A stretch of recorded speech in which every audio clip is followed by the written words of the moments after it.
It's now been a few weeks since the hugely successful Eiyuden Chronicle Kickstarter campaign concluded. Personally, I really miss checking it every morning for new updates or to see if any stretch goals have been reached. On the plus side, it has given me some time to think about what I want to see included in the game. This video is my personal wish list based on all of the information that we've already received. One of Rabbit and Bear's biggest messages is that Eiyuden Chronicle is a game for the fans and that funding this game through Kickstarter will allow a high level of fan interaction, which will hopefully give fans what they truly want. I am already a massive fan, so this video is all about what I want to see. I also plan on making another video based on your wishlist, so leave a message in the comments telling me what you want to see in Eiyuden Chronicle. Also, if you haven't already, make sure you sub for loads of Eiyuden Chronicle and RPG content. Alright, let's get into it.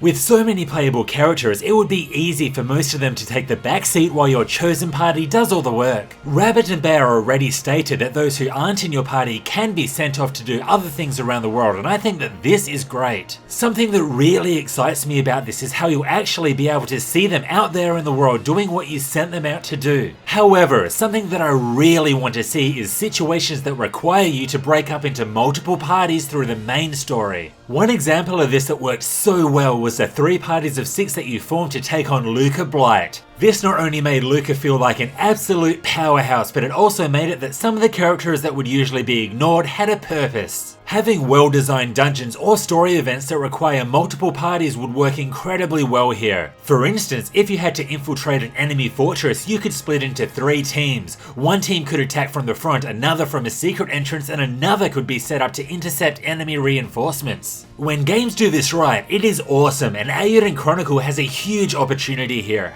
To expand on the topic of party usage, I would also like to see the support character slot from Suikoden make a return. Having a character support your party from the sidelines is a great way to give some functionality to those less combat-able characters such as chefs. Nothing against you, Hayo. These characters could provide passive bonuses such as stat increases, or take a more active role such as healing allies in battle or boosting the power of spells. If these mechanics were well implemented, it could add a whole new extra element to think about when designing your parties, and this would be great. Minigames have always been one of my favourite things about JRPGs, which is why I'm so excited to see how many of these are planned for Eiyuden Chronicle. I recently made a video of the top 10 RPG minigames of all time, and you can find a link to this in the details below. In this video, I discussed 2 very important aspects that make up successful minigames. These are the depth and quality of the minigame itself and the in-game reward and incentive for playing them. For instance, while the card game in Xenosaga Episode 1 was absolutely amazing, there were no in-game rewards for playing it, which was a huge disappointment. The minigames that have been announced so far in Eiyuden include cooking, fishing, top battle, trading, monster racing and breeding, card battles and battle defense. There's also theater and hot springs if you would consider these minigames. In each of these, I would want some creative mechanics involved and also a reason to keep playing them. Let's take fishing for instance. A good lesson to be learnt here is from the Breath of Fire 4 fishing minigame. Here, there were multiple spots around the world, different rods, different baits, and even different casting points for each fishing spot. All of these factored into catching many different kinds of fish. There was also reeling patterns to attract the bigger fish, different water depths for each spot, and super rare king-sized versions of each fish to catch. Then there were the in-game rewards for playing this game, including unique items and masters that would only join when you reached a certain rank. All of these mechanics made playing this game so much fun and so worthwhile, and it's this kind of depth and incentive that I would love to see from each Eiyuden minigame. Next, I want to make a mention to the ranking mode stretch goal. This mechanic is said to keep track of particular stats for each of your characters, such as how many kills they've had and their popularity. I think that there is a huge opportunity here if this system were to go into the finer details of each character, such as damage output, most killed enemies, most common moves, and even support statistics such as healing. My big wish for this, however, is to be able to see the stats of other people in the world, such as the usage percentage for each playable character, how common a character's recruitment is, and even worldwide statistics and records for the minigames. Also, I'm not sure how many big choices the player will have in the game, but being able to see what other players have chosen would be great, such as for the Valeria and Kasumi choice from Suikoden. An example of this is from the Telltale games when you can see what other players have chosen. I was very interested in looking through these stats in detail, so I would love to see what others have chosen to do in Eiyuden.